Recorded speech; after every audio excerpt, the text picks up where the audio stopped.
सभी आत्मीय मित्रों को नमस्कार। दोस्तों, आप सभी का हार्दिक स्वागत है हमारे YouTube चैनल रियल ज्ञान विद RKG में। दोस्तों, आज हम इस वीडियो लेक्चर में हिंदी साहित्य का काल विभाजन और उनके नामकरण को देखेंगे। तो चलिए दोस्तों शुरू करते हैं।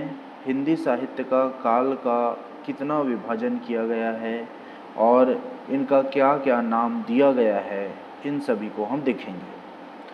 तो हिंदी साहित्य का काल विभाजन साहित्य की ऐतिहासिक, सामाजिक, सांस्कृतिक और साहित्यिक प्रवृत्तियों के आधार पर किया जाता है। सबसे प्रसिद्ध और सर्वमान्य विभाजन आचार्य रामचंद्र शुक्ल ने किया है, जिसे बाद में कई विद्वानों ने अपनाया और इसे विस्तारित किया। तो हम दोस्तों सबसे जो प्रसिद्ध और सर्वमान्य माना जाता है आचार्य शुक्ल जी के काल विभाजन को इस वीडियो लेक्चर में देखेंगे। पहला है आदि काल या वीर गाथा काल।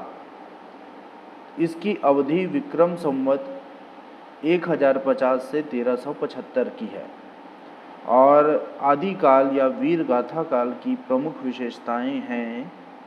प्रारंभिक हिंदी साहित्य इसके अंतर्गत आ जाता है। वीर गाथाएं अर्थात वीरों की गाथाओं को, वीरों के चरित्र काव्य लिखे गए हैं, इसके कारण इसको वीर गाथा काल कहा गया।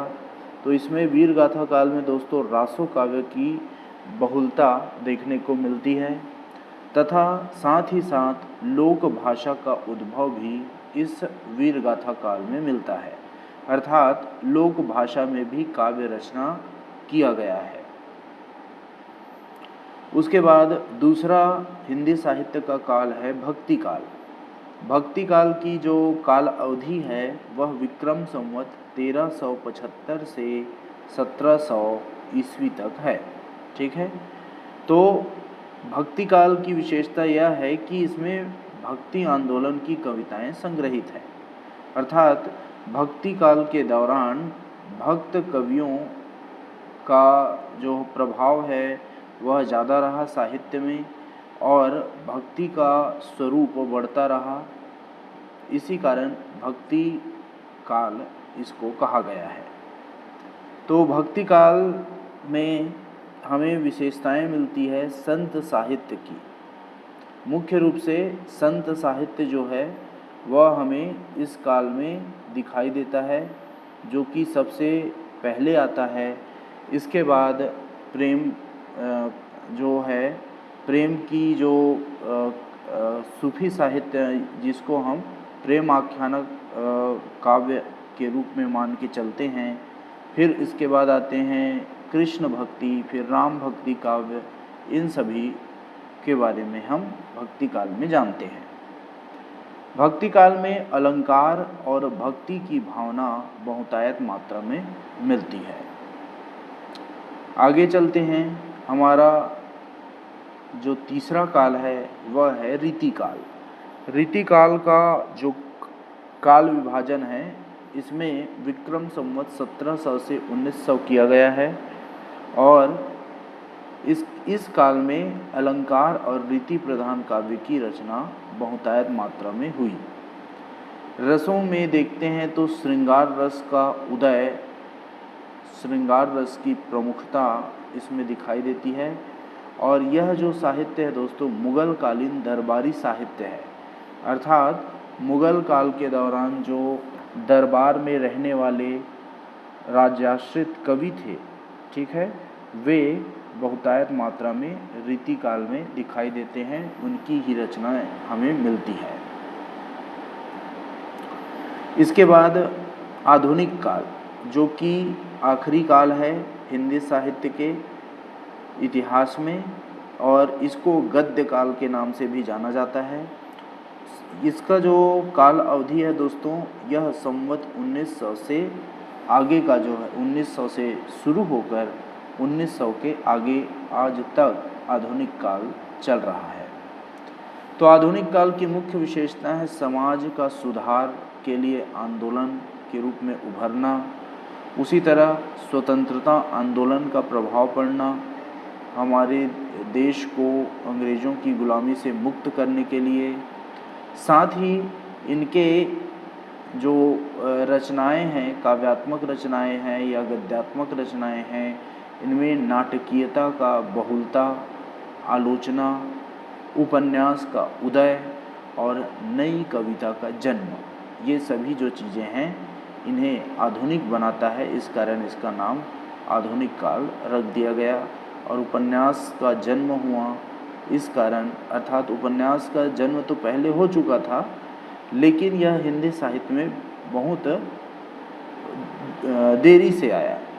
ठीक है, तो पाश्चात्य साहित्य में उपन्यास का उदय हो चुका था, जिसके बाद वे बंगाली साहित्य में आए और बांग्ला साहित्य में आए, और बांग्ला साहित्य के बाद ये हिंदी साहित्य में आए। तो उपन्यास के कारण उपन्यास बहुत मात्रा में लिखे गए, इसके कारण इसको गद्य काल भी कहा जाता है। तो इस तरह से दोस्तों हमने आधुनिक काल तक के कालों को देख लिया। तो हिंदी साहित्य को मुख्य रूप से 4 कालों में विभाजित किया गया है, आपने देख लिया, आदिकाल, भक्ति काल, रीति काल और आधुनिक काल। अब हम देखते हैं कि आधुनिक काल के और उपकाल कौन कौन से हैं। तो आधुनिक काल को भी विभाजन कर दिया गया है। तो यहाँ पे मोटे तौर पर आधुनिक काल का उपकाल को यहाँ पे बताया जा रहा है, और डिटेल में आपको अगले आने वाले वीडियो लेक्चर में मिल जाएगा। ठीक है, जिसमें सन का उल्लेख होगा, काल अवधि का उल्लेख किया जाएगा तथा उनकी विशेषताओं को बहुत ही विस्तार से आपको बताया जाएगा। तो आधुनिक काल के उपकाल कौन कौन से हैं। पहला उपकाल है भारतेंदु युग, जिसे पुनर्जागरण काल के नाम से जाना जाता है। यह दोस्तों 1850 से लेकर 1900 ईस्वी तक का जो काल है, इसको हम भारतेंदु युग के नाम से जानते हैं। फिर आते हैं द्विवेदी युग। द्विवेदी युग का काल है दोस्तों 1901 से लेकर या 1900 से लेकर 1918 तक का काल है। फिर छायावादी काल 1918 से लेकर 1936 तक का जो काल है वह छायावाद का काल है। प्रगतिवाद का काल 1936 से लेकर 1942 या 43 तक के काल को हम प्रगतिवादी काल कहते हैं। और प्रयोगवाद का काल है 1943 से 1960 तक का काल। नवलेखन या नई कविता का जो युग है दोस्तों, यह 1950-52 से हम इसको मान सकते हैं। ठीक है, तो 1943 से 1900 इसको 52 तक ले सकते हैं, 52-53 तक, और नवलेखन 1952 से मान सकते हैं। ठीक है, यह 1960 तक भी मोटे तौर पर हम ले सकते हैं। तो इसको नई कविता का युग कहा गया। और साठोत्तरी कविता, अकविता, इन बहुत सारी कविताओं में यह जो नई कविता है इसको अन्य उपविभाग किया गया है। इसको हम बाद के लेक्चर में देखेंगे। तो इस तरह से मोटे तौर पर आधुनिक काल को 6 प्रकार के उपकालों में बांटा गया है। ठीक है, भारतेंदु युग, द्विवेदी युग, छायावादी काल, प्रगतिवादी काल, प्रयोगवादी काल और नवलेखन युग अर्थात नई कविता युग। ठीक है, अन्य विचारों को में अगर ध्यान दें तो जॉर्ज ग्रियर्सन जी जो थे, उन्होंने साहित्यिक प्रवृत्तियों के अलावा प्रशासनिक कालक्रम भी दिए, जैसे मुगल काल, ब्रिटिश काल, अर्थात जिन जिन राजाओं का शासन इस देश में हुआ उनके दौर में के जो साहित्य हैं उनके अनुसार मुगल काल, ब्रिटिश काल, इस तरह से उनको विभाजित कर दिया गया इनके द्वारा। डॉक्टर गणपति चंद्र गुप्त जी के द्वारा हिंदी साहित्य को मुख्यतः 3 कालों में बांटा गया है, आदिकाल में, मध्यकाल में और आधुनिक काल में। ठीक है, डॉक्टर राम कुमार वर्मा और डॉक्टर नगेंद्र जी जो हैं, इन जैसे विद्वानों ने भी आचार्य शुक्ल के वर्गीकरण के आधार पर अपने संस्करण प्रस्तुत किए हैं। जिसको हम बाद में जानेंगे। और हम देख लेते हैं दोस्तों काल विभाजन के आधार, अर्थात किस आधार पर हिंदी साहित्य का काल विभाजन किया गया है। तो पहला है भाषा के विकास के आधार पर, अपभ्रंश से खड़ी बोली के विकास तक को दर्शाया गया है। इसमें साहित्यिक प्रवृत्ति को लिया गया है, इसमें वीरता, भक्ति, श्रृंगार, समाज सुधार आदि का गुण मिलता है। उसी तरह सामाजिक सांस्कृतिक परिवेश को भी आधार बनाकर साहित्य का विभाजन, हिंदी साहित्य के काल का विभाजन किया गया है। जैसे भक्ति आंदोलन, मुगल शासन, अंग्रेजी शासन, स्वतंत्रता संग्राम। उसी तरह ऐतिहासिक कालक्रम को भी ध्यान रखा गया है, जैसे प्रशासनिक और राजनीतिक परिवर्तनों के प्रभाव। तो इस तरह से दोस्तों यह जो काल विभाजन है वह जो है हिंदी साहित्य की प्रक्रिया, विविधता और विकास को समझने में बहुत मदद करता है।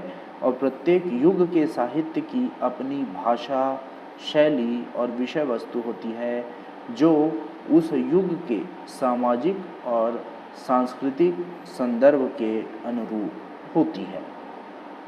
तो इस तरह से हमने काल विभाजन देख लिया। अब नेक्स्ट वीडियो लेक्चर में आगे एक नए टॉपिक के साथ हम प्रस्तुत होंगे। तो आज के लिए इतना ही, धन्यवाद।